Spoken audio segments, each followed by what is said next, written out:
بسم الله والصلاة والسلام على رسول الله صلى الله عليه وسلم. قال ابن أبي داود رحمه الله تعالى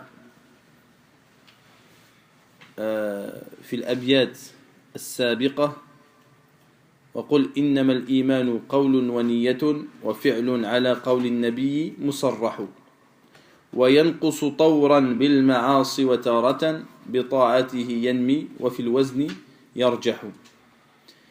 إذن هذا هو آخر الأبيات. Donc le dernier vers, mes frères, c'est celui qui parle de l'augmentation de la foi et la diminution. Il reste dans la nusra que nous avons, dans l'exemplaire que nous avons de l'Ha'iyya, 3 vers. Et nous avions dit au début dans le Muqaddima qu'il ne faisait pas partie, que ce n'étaient pas les paroles de Ibn Abi Daoud. Mais, Inch'Allah, il y a un profit dans le fait d'en parler. إذن قال: ودع عنك آراء الرجال وقولهم فقول رسول الله أزكى وأشرح. Il dit, l'auteur, ou plutôt celui qui a rajouté, wada' anka, et délaisse les avis des gens et leurs paroles.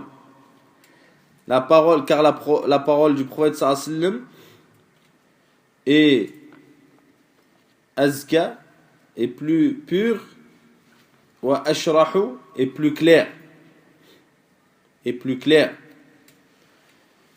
ولا تكو من قوم تلاهوا بدينهم فتطعن في أهل الحديث وتقدح. Et ne fais pas partie d'un peuple qui ont joué avec leur religion et que tu vas dénigrer les gens de la science du hadith et les insulter. إذا ما اعتقدت الدهر يا صاح هذه. Et si tu crois, ô mon ami, tout le temps cette croyance, فأنت على الخير تبيت وتصبح. Tu seras sur le bien le matin et le soir. Donc, celui qui a rajouté les abiyat, le premier conseil qu'il fait, et si nous disons que c'est certain, c'est Ibn Abi Daoud qui les a dit, eh bien c'est un conseil. Le conseil qui est de délaisser la vie des gens et de s'y attacher fortement. Ce qui est at-ta'assub, l'extrémisme dans le fait d'être lié à la parole de telle ou telle personne, ou de tel ou tel savant, ou de tel ou tel imam. Et qu'il faut savoir, comme nous l'avons dit précédemment, que al-isma, c'est-à-dire la préservation de l'erreur, n'est pour personne. Elle n'est pour personne. Elle est uniquement pour le prophète alayhi salatu wassalam. Et après lui, pour ce qu'il y a dans le livre d'Allah et dans la sunna du prophète sallallahu alayhi wa sallam, et les choses où il y a le consensus. Donc il faut savoir que de quel avis parle-t-il? De quel avis parle-t-il? Car il dit wada' anka ara ar-rijal, et délaisse les avis des gens et leurs paroles. Il parle de l'avis qui est dénié d'un appui du livre ou de la sunna ou du consensus. C'est-à-dire qu'un avis qui est mujarrad min al-adilla, c'est un avis qui est uniquement basé sur la personne qui le dit et qui n'a pas une base qui le lie à la sharia al-islamiyya ou à ses règles ou à la parole d'Allah ou au prophète ou à un consensus. Et c'est pour cela qu'il est rapporté de Sahl ibn Hanif qu'il a dit: Ya ayyuhan nas ittahimu ra'yakum ala dinikum. Ô vous les gens, accusez vos avis sur votre religion. C'est-à-dire qu'il faut accuser ta parole qui va être contraire ou qui va être déniée d'un retour à une source, qui est la source, le livre ou la sunna. C'est-à-dire que même la personne, lorsqu'il a une parole d'un savant ou de quelqu'un d'autre, eh bien cela ne veut pas dire qu'il a raison. Surtout si cette parole ne s'appuie pas sur les paroles d'Allah ou de son prophète ou d'un consensus. Et vous savez que là nous parlons en particulier de la croyance, mais que ceci aussi est valable pour ce qui concerne la jurisprudence.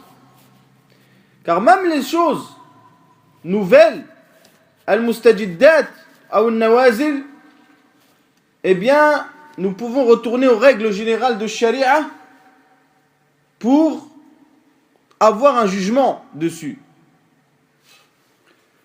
Donc il dit le Hafid ibn Hajar rahimahullah, lorsqu'il explique cette parole de Sahl, il dit Ay la ta'malu fi amri ad-din bil-ra'y al-mujarrad.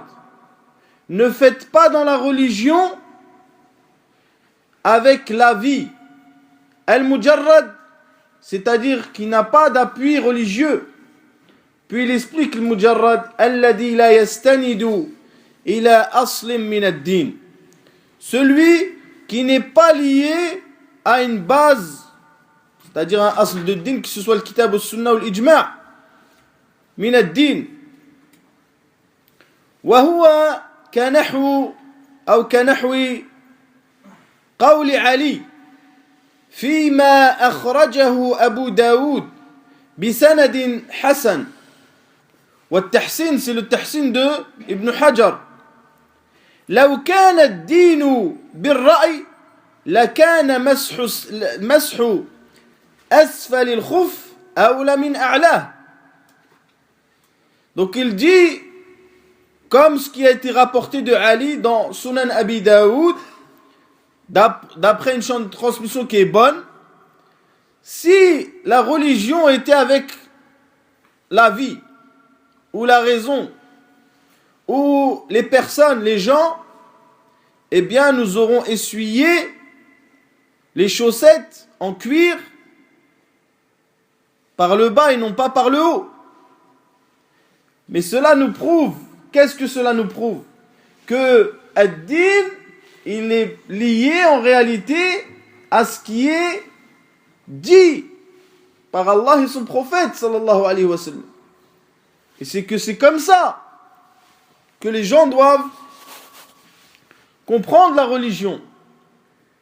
C'est-à-dire même si un avis d'une personne t'est donné, tu dois prendre la balance qui est la parole d'Allah et la parole du prophète sallallahu alayhi wa sallam et ce qu'ont fait les compagnons, que ce soit un consensus ou leur parole qui est connue. Et c'est pour ça qu'Ibn Kathir rahimahullah ta'ala, lorsqu'il a expliqué le verset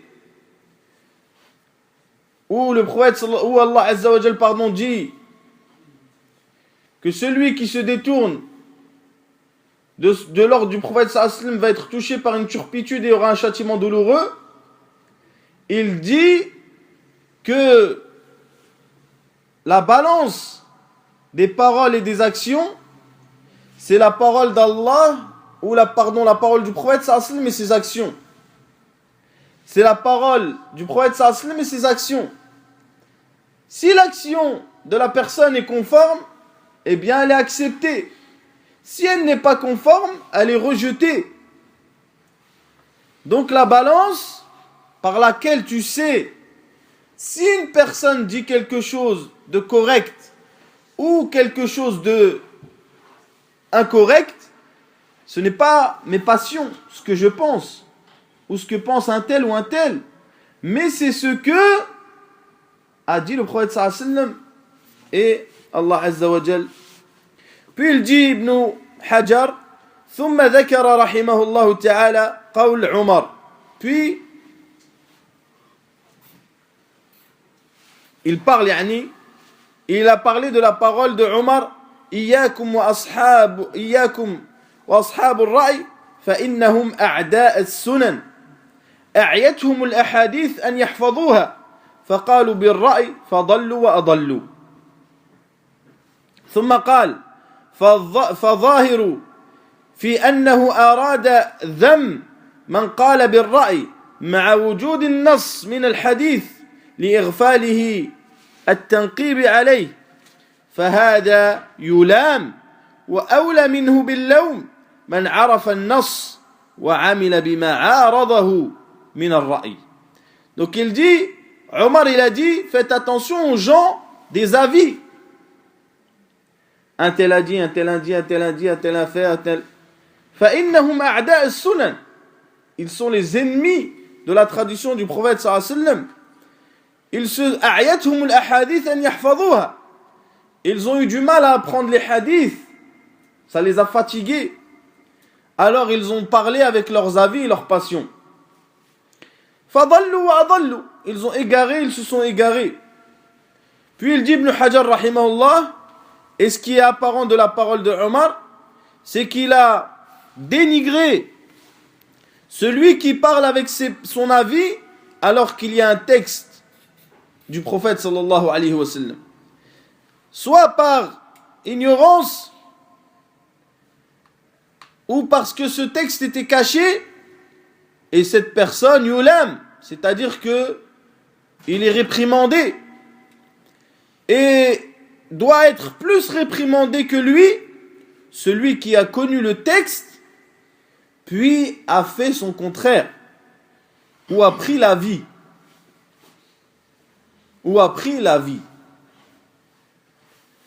Donc c'est pour cela, mes très chers frères, qu'aujourd'hui, dans l'époque dans laquelle nous vivons, il y a beaucoup de frères, malheureusement, qui font précéder la parole des gens, ou d'un tel sur la parole d'Allah et de son prophète, alayhi salatu wassalam.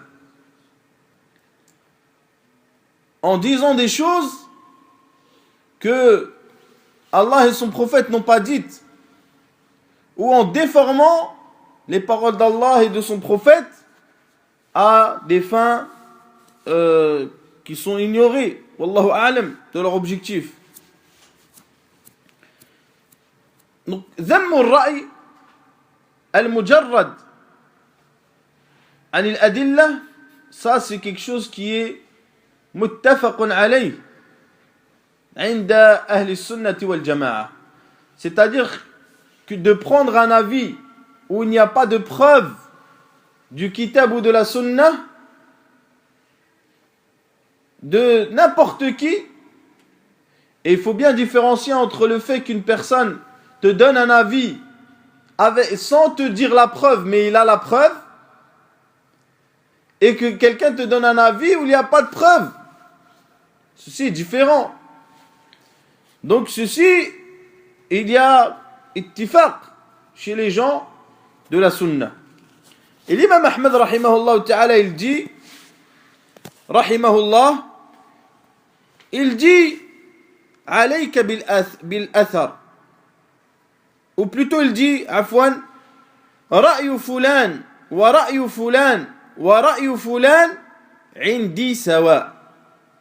L'avis d'un tel et l'avis d'un tel et l'avis d'un tel, pour moi c'est la même. Wa innama al-hujjatu fil athar. Mais la preuve, elle est dans le récit.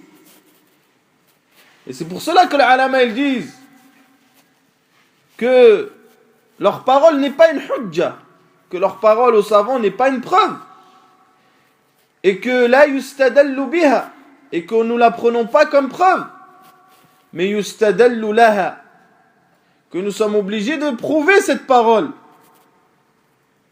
Donc quand il y a un savant ou n'importe qui il dit quelque chose, eh bien tu dois apporter la preuve de ces choses qui ont été dites, et non pas la prendre parce qu'elle a été dite par telle ou telle personne. وقال الأوزاعي رحمه الله عليك بالآثار وإن رفضك الناس وإياك وآراء الرجال وإن زخرفوه لك بالقول. Il dit l'Awza'i rahimahullah, accroche-toi au texte, au récit prophétique, même si les gens te rejettent. Et fais attention aux avis des gens, même s'ils te le décorent avec la parole. Yani yuzakhrifunahu, ils l'embellissent avec la belle parole. Donc c'est pour ça, mes très chers frères, que aujourd'hui, nous, à notre époque dans laquelle nous vivons, tu parles avec quelqu'un et tu lui expliques avec les preuves de l'Kitab wa Sunnah que telle chose, c'est ceci son jugement. Et lui, il va te rapporter la parole de un tel et un tel et un tel. Un tel il a dit, un tel il a dit, un tel il a dit. Et toi, tu lui rapportes les paroles d'Allah et de son prophète et des compagnons et d'autres savants qui ont expliqué ces paroles. Malgré tout, il continue à te dire non. Un tel il a fait, un tel il a fait. Et cela me rappelle une qissa qui s'est passée avec l'imam Ahmed. Et les gens ils la racontent cette qissa. Mais fil waqi, ils ne pratiquent pas. Ou, comme vous savez que l'imam Ahmed, il refuse et il interdit le fait de donner l'aumône du Ramadan, zakat al-fitr, en argent. Et ils sont venus le voir, les gens, et lui ont dit, ya imam, n'est-ce pas Omar ibn Abdel Aziz qui a accepté la zakat al-fitr en argent? Il y a dit, après l'imam Ahmed, il a dit, oui, mais la parole du prophète sallallahu alayhi wa sallam, elle est claire. Que vais-je donc faire avec ce que a fait Omar ibn Abdel Aziz? J'ai un texte du prophète sallallahu alayhi wa sallam. Qu'est-ce que je vais faire avec la parole ou le fait de Omar ibn Abdel Aziz? Malgré qu'Omar ibn Abdel Aziz, c'est un grand tabi'i de cette ummah. Mais, il y a le texte religieux. Il y a le récit prophétique. Donc quand il y a le récit prophétique, la parole des gens, tu la jettes contre le mur. Et c'est ceci qu'a dit l'imam Malik. Il a dit que toute personne, on peut accepter de lui et rejeter de lui, sauf celui qui est enterré dans cette tombe. Le prophète, alayhi salatu wassalam, car il est protégé, alayhi salatu wassalam. Donc il rapporte aussi Ibn Abi Daoud, Sahib al-Manzouma, celui qui a écrit le poème. قال حدثنا عبد الله بن أحمد بن حنبل قال سمعت أبي رحمه الله لا تكاد ترى أحدا نظر في الرأي إلا في قلبه دغل. Il dit, tu ne trouveras pas une personne qui court derrière les avis ou qui cherche les avis sans que son cœur ne soit malade, sans que son cœur il y ait du fasad dedans. Et je vous ai dit que la science, la véritable science, comme il dit Ibn Qayyim dans le Nouniyya, c'est ce qu'a dit Allah Azza wa Jal, son prophète, et les compagnons. Et il dit, Shafi'i, j'avais déjà cité ce vers, Kullu al-ulum siwa al-Qur'ani mashghalatun. Toute science à part la science du Coran est une perte de temps. Illa al-haditha wa ilm al-fiqh fi ad-din. Sauf la science du hadith, c'est-à-dire les récits prophétiques, et la science de la jurisprudence dans la religion. Al-ilm ma kana fihi haddathana. La science, c'est ce qu'il y a dedans, haddathana, c'est-à-dire c'est une chose qui est rapportée, c'est un récit. وما سوى ذلك وساوس الشياطين. Et ce qui est en dehors de tout ça n'est que insufflation des diables. وقال ابن القيم رحمه الله في النونية أيضا والله ما خوف الذنوب فإنها لعل طريق العفو والغفران. Il dit, je jure par Allah que je ne crains pas les péchés, car peut-être que je vais être dans le chemin du pardon. Allah va me pardonner mes péchés.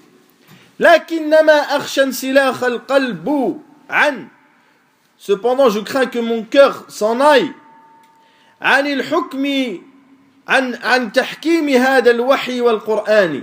Ce que je crains, c'est que mon cœur s'éloigne du fait de juger avec la révélation et ce livre, le Coran.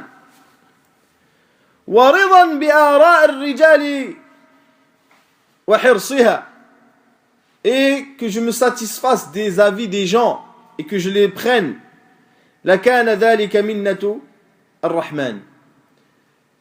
Donc il faut faire attention à ne pas s'appuyer sur l'avis des gens et à délaisser les textes prophétiques, les textes du Coran et les paroles des compagnons. قال الشافعي رحمه الله أجمع المسلمون على أن من استبانت له سنة رسول الله صلى الله عليه وسلم لم يجوز له أن يدعها لقول فلان. أجمع المسلمون, c'est pas un ijma' de ulama, c'est un ijma' de muslimoun, que celui qui a vu la preuve de la sunna, qu'il n'a pas le droit de la laisser pour la parole de quelqu'un. Donc il est interdit bi-ijma' al-muslimin tark as-sunnah ou tark dalil min al-kitab ou as-sunnah li qawli fulan ou fulan. Et ceci nous amène à une mas'ala qui est en relation avec la croyance, qui est: est-ce que nous avons le droit de faire taqlid fi masail al-iman? Que veut dire taqlid? C'est-à-dire, taqlid, c'est de prendre un jugement sans sa preuve, ou de connaître un jugement sans sa preuve. Donc est-ce que pour moi il est autorisé de suivre un savant dans la croyance sans qu'il me donne les preuves? Donc il y a une divergence entre les savants à ce sujet. Certes, la majorité des gens contemporains, ils disent que c'est interdit, mais il y a une divergence. Donc certains, ils ont dit يحرم التقليد في مسائل الإيمان. Et notamment As-Safarini rahimahullah, il a dit: قال علماؤنا يحرم التقليد في معرفة الله وفي التوحيد والرسالة وفي أركان الإسلام الخمس ونحوهما مما تواتر واشتهر عند الإمام أحمد والأكثر. Il dit: nos savants ont dit qu'il est interdit de suivre dans la connaissance d'Allah, dans l'unicité, dans ce qui est rapporté dans la législation, dans les 4 وكذا في أركان الإسلام, et aussi dans les 5 piliers de l'islam, yani les choses qui ont été rapportées, qui sont connues. Et ceci, il dit à la fin, est connu de l'imam Ahmad et d'un grand nombre. Cela ont pris comme preuve que Allah Azza wa Jal nous a demandé de réfléchir sur ces versets. أمرنا بالتدبر والتفكر والنظر. Et Allah Azza wa Jal il dit: فاعلم أنه لا إله إلا الله. Et Allah Azza wa Jal il a dénigré les mouchriquines qui ont suivi leurs parents. قلدوهم. Ils les ont suivis aveuglément. Le deuxième avis, c'est que il est autorisé de faire taqlid fi masail iman. قال ابن مفلح رحمه الله: أجازه بعض الشافعية لإجماع السلف على قول الشهادتين من غير أن يقال لقائلها هل نظرت. Donc il dit Ibn Muflih il a été autorisé par certains shafi'ites, car il y a le consensus des pieux prédécesseurs sur le fait que tu dises à la personne « Dis la ilaha illallah » et que tu lui demandes pas de réfléchir avant à cette parole. وقال الغزالي رحمه الله الحق الصريح أن كل من اعتقد أن كل ما جاء به الرسول واجتمع عليه القرآن حق اعتقادا جازما فهو مؤمن وإن لم يعرف أدلته. Il dit, et ce qui est clair et sûr, c'est que toute personne qui a cru en tout ce qui est venu avec le prophète sallallahu alayhi wa sallam, et que le Coran est une vérité, une croyance sans doute, yani claire, ferme, qu'il est un croyant, et même s'il ne connaît pas les preuves. C'est ça le taqlid. C'est de croire et de suivre sans connaître la preuve. وقال النووي رحمه الله الآتي بالشهادتين مؤمن حقا وإن كان مقلدا على مذهب المحققين وجماهير السلف والخلف بل هو إجماع لأنه عليه السلام اكتفى بالتصديق بما جاء به ولم يشترط معرفة بالدليل وقد تظاهرت بهذا الأحاديث الصحاح يحصل بمجموعها التواتر والعلم القطعي. Donc il dit, rahimahullah ta'ala, An-Nawawi, celui qui vient avec les deux attestations est un croyant. وَمَنْ أَتَى بِالشَّهَادَتَيْنِ, vous avez compris le sens, celui qui vient avec les deux attestations. Ce ne veut pas dire que celui qui atteste comme ça uniquement.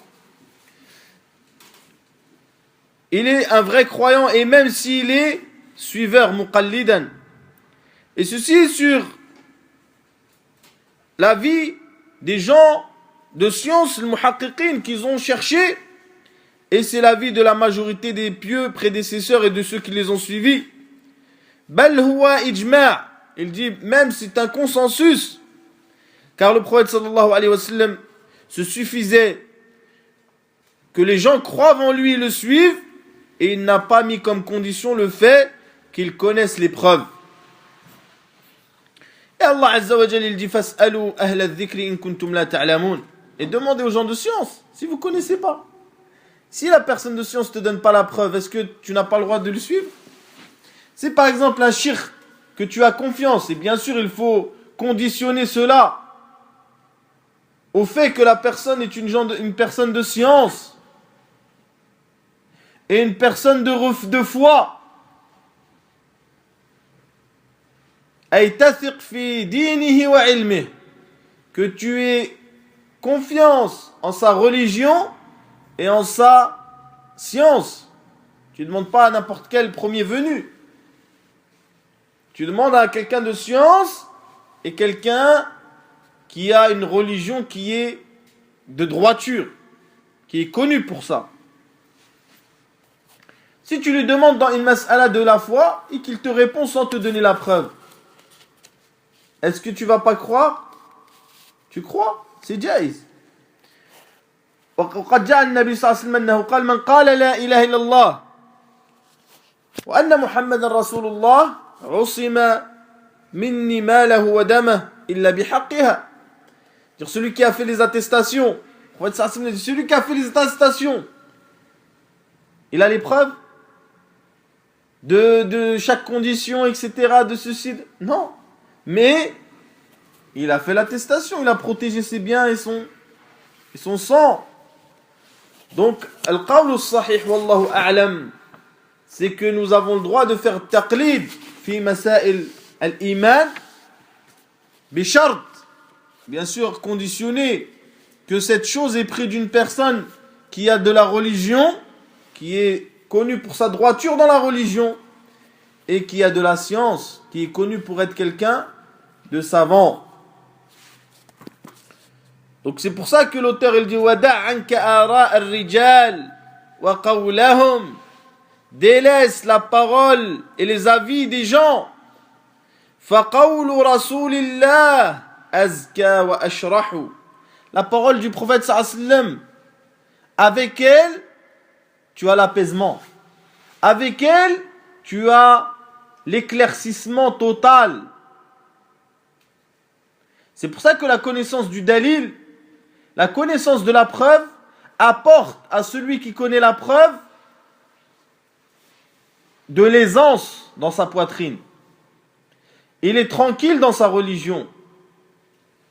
Et c'est pour ça que tu vois les gens de l'innovation, comme il a dit, un salaf salih, yukthirun at-tanaqqul. Il change souvent. Tout le temps, il est en train de changer. Pourquoi? Je parle dans la croyance. Car il est muttarib. Car il n'est pas dans la droiture, dans sa croyance. Il ne connaît pas les preuves. Il ne connaît pas la vraie croyance de Ahl-Sunnah wal-Jama'a. وَلَا تَكُ مِنْ قَوْمٍ تَلَاهَوْا بِدِينِهِمْ فَتَطْعَنَ فِي أَهْلِ الْحَدِيثِ وَتَقْدَحُ. Il dit ne sois pas parmi un peuple qui ont joué avec leur religion. Et le peuple ici, lorsqu'il parle, l'auteur il parle des gens de l'innovation, comme le Murji'ah, wal Khawarij, wal Mu'tazila, wal Jahmiyah, wal Asha'ira, wal Maturidiyah. Tout cela qu'il a cité, que nous avons cité dans les cours précédents, eh bien c'est d'eux dont il parle, l'auteur. Que ne soient pas comme eux. Ce sont des gens qui ont joué. Et Allah Azza wa Jal il dit وَذَرِ الَّذِينَ اتَّخَذُوا دِينَهُمْ لَعِبًا وَلَهْوًا وَغَرَّتْهُمُ الْحَيَاةُ الدُّنْيَا. Et délaisse les gens qui ont pris leur religion un jeu et un amusement et qui se sont fait avoir par ce bas monde. وَمَا أَكْثَرُهُمْ. Il y a beaucoup de gens dans cette catégorie-là. Il y a des gens qui se sont fait avoir par ce bas monde. Tu trouves des gens, ils ont atteint un certain âge. Il a peut-être 15-20 ans de religion d'islam, mais il a joué avec sa religion. Il ne sait même pas réciter bien le Fatiha pour faire la prière. Il ne connaît même pas la croyance de Ahl-Sunnah wal-Jama'a. Mais si tu lui demandes dans sa dunya, eh bien sa dunya est droite. Elle est propre, carrée. Mais dans son din, meskin. Et en plus, tu trouves que ces gens-là, ils ont la langue pendue. Et ils parlent sur tout ce qui passe et dépasse. Tout, ils parlent. Donc Allah Azza wa Jalla a dit, délaisse ces gens-là. قال ابن كثير دعهم وأعرض عنهم, c'est-à-dire délaisse-les, détourne-toi d'eux. وأمهلهم قليلا فإنهم سائرون إلى عذاب عظيم والعياذ بالله. Et détourne-toi d'eux car ils vont tout droit à un châtiment immense.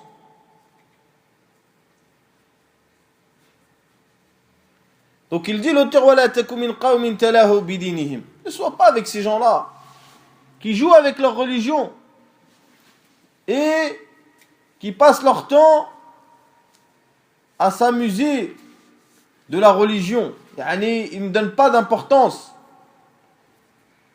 Et غَرَّتْهُمُ الْحَيَاةُ الدُّنْيَا, et que ce bas monde les a eus. فَتَطْعَنَ فِي أَهْلِ الْحَدِيثِ وَتَقْدَحُ. Pourquoi il dit l'auteur, puis tu vas attaquer les gens de l'hadith, les gens de la sunna, les gens qui sont droits. Car l'innovateur, le gars, la personne qui est égarée dans la religion, eh bien, tout le temps, il va insulter Ahl-Sunnah wal-Jama'a. Il ne va pas aimer les gens de l'hadith, les gens de l'athar, les gens qui ont rapporté la tradition du prophète sallallahu alayhi wa sallam. les gens qui ont rapporté la sunna du prophète sallallahu alayhi wa sallam, il ne va pas les aimer. Pourquoi? Car ce sont eux hurras al-aqida. Ce sont eux les gens qui ont protégé la croyance. Mais il faut savoir qui sont Ahl al-Hadith. Est-ce que Ahl al-Hadith, ce sont ceux qui ont rapporté plusieurs hadiths, ou qui se sont occupés des chaînes de transmission, ou qui se sont occupés de rendre un hadith authentique ou faible? Est-ce que c'est ceux-là les gens de Ahlul Hadith? Ahlul Hadith, est-ce que c'est cela? Bien sûr que ceci est une part. Mais est-ce que cela suffit pour être min Ahlul Hadith? Donc l'imam Ahmad, il fait partie de Ahlul Hadith. Ahlul Hadith, ce sont ceux qui sont sur la aqida de Ahl Sunnah wal Jama'a et qui ont rapporté beaucoup de hadiths et qui ont cherché les hadiths. Mais est-ce que nous pouvons dire que toutes les personnes qui ont rapporté des hadiths font partie de Ahl al-Hadith? Non. Car il y a beaucoup de gens qui ont rapporté des hadiths et qui sont dans les chaînes de transmission de Bukhari ou Muslim et qui sont des innovateurs. Donc Ahl al-Hadith, man jama'a bayna al-riwayati wa al-diraya. Ahl al-Hadith, man jama'a bayna al-riwayati wa al-diraya. C'est celui qui a réuni entre le fait de rapporter des hadiths, et là bien sûr je parle des pieux, quand nous parlons là, nous parlons de salaf salih, les pieux prédécesseurs, les premiers. C'est celui qui a rapporté des hadiths, et c'est celui qui a compris qu'est-ce qu'il y a dans les textes comme croyance. Car beaucoup de gens qui se sont occupés de la science du hadith n'ont rien à voir avec Ahlul Hadith, bil mafhoum al-aqadi, dans sa compréhension, dans la croyance. Car ils sont égarés dans la croyance, malgré que ce sont des gens qui ont rapporté des dizaines de hadiths. Vous comprenez? Donc il dit, Ibn al-Qayyim rahimahullah, sur les gens qui n'aiment pas les gens de l'hadith, c'est-à-dire les gens qui ont réuni entre le fait de rapporter des textes sur la croyance et sur la religion en général, et qu'ils ont compris ces textes, ils ont cru, ils les ont affirmés comme ils sont venus, eh bien il dit, Ya mubrida, ou ya mubridan ahl al-hadithi wa shatiman. Ô toi qui détestes les gens de le hadith et qui les insultent. Abshir bi'aqdi wilayati shaytani. Soit nous t'annonçons, le bushra, généralement c'est pour annoncer une bonne nouvelle, mais aussi ça peut venir pour annoncer une mauvaise nouvelle. Nous t'annonçons que tu as fait un pacte avec le diable. Donc le fait de détester les gens de l'hadith, et il faut bien comprendre, quand je dis les gens de l'hadith, c'est les gens qui ont rapporté les hadiths et qui ont compris ce qu'il y a dans les textes religieux. Comme par exemple, aujourd'hui ils nous disent, mathalan, ils nous disent l'imam Ahmad. Et naam ya akhi, quelqu'un qui déteste l'imam Ahmad, c'est un mubtadi'. Il ne peut pas détester l'imam Ahmad, hein, quelqu'un de sunnah. Quelqu'un de sunnah wal jama'a, il ne peut pas l'aimer. Vous comprenez? Mais des gens, ils nous ramènent un cheikh à notre époque. Ils vont nous dire, cheikh al-Fulani, celui qui ne l'aime pas, hamil li wal jarh wa ta'dil, celui qui ne l'aime pas, c'est un mubtadi'. Ya akhi, il faut différencier, mes frères, entre imam sunnah, quelqu'un qui a l'imam Ahmad par exemple, et un cheikh de notre époque. Tu ne peux pas les comparer. De plus, quand tu sais que ce cheikh-là que vous avez mis comme balance entre celui qui est al-haq et celui qui est al-batil, il se trompe dans plusieurs masail de l'aqid. Ce n'est pas une, ce n'est pas deux, c'est plusieurs. En plus, il se trompe même dans certains hadiths qui sont des hadiths de l'asma wa sifat. Et il dit aux gens, délaissez ces hadiths-là. Comme le hadith, par exemple, où le prophète sallallahu alayhi wa sallam a dit, dans le hadith Qudsi, où il dit, si une personne y tombe malade, et que la personne ne le visite pas, Allah il leur dira, oh un tel, pourquoi tu ne m'as pas visité alors que je suis tombé malade? Allah il dit. Et il dit, comment vais-je te visiter alors que tu es Rabbul Alamin? Comment je vais te visiter et que tu vas tomber malade alors que tu es le Seigneur des mondes? Allah il dit, un tel est tombé malade et tu ne l'as pas visité. Et si tu l'aurais visité, tu m'aurais trouvé auprès de lui. Eux ils disent, laissez ce hadith là. Ce cheikh-là, qui est la balance des gens du vrai et du faux. Donc il faut différencier entre, premièrement, le fait de dénigrer une personne, ou dénigrer un cheikh ou un savant, et ceci est haram, et nous l'avons dit à des multiples reprises, et entre le fait de répondre à une erreur.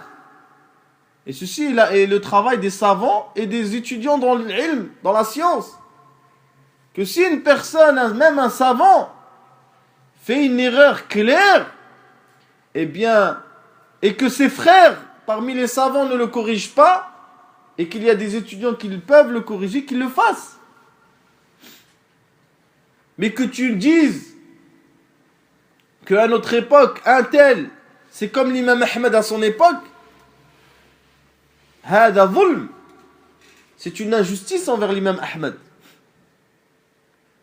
Donc c'est pour ça, mes très chers frères, que Ahl al-Hadith, ce sont des gens qui ont réuni entre la compréhension des textes et le fait de rapporter des hadiths et de s'occuper des asanides, des chaînes de transmission, d'authentifier, de la connaissance des rapporteurs, etc.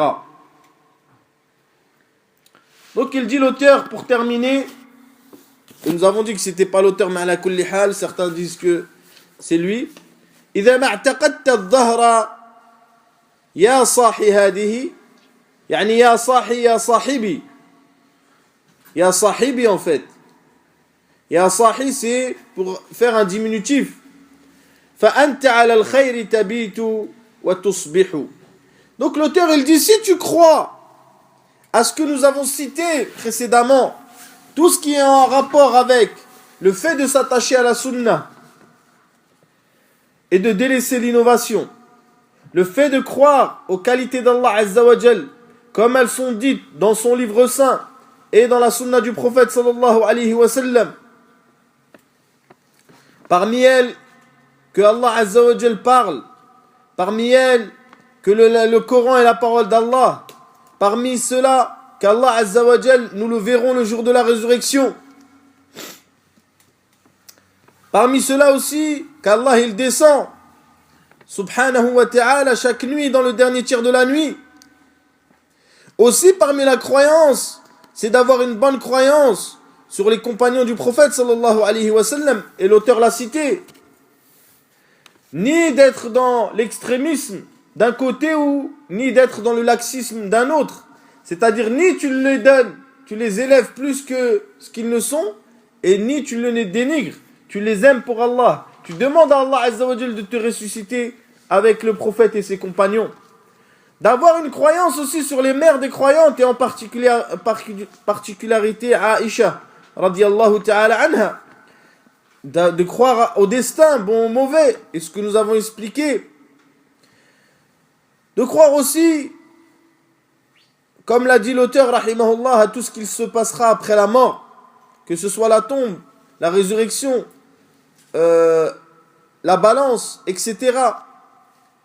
De croire aussi que le prophète sallallahu alayhi wa sallam sera un intercesseur et que les croyants intercéderont aussi, de se détourner de la croyance des Khawarij et de Murji'ah. Et il faut savoir que le Murji'ah, leur innovation est pire que celle des Khawarij. Parce qu'elle mène au fait de délaisser la religion. Et aussi d'avoir la croyance de Ahl-Sunnah wal-Jama'a dans la foi, que ce sont des actions et des paroles et des croyances.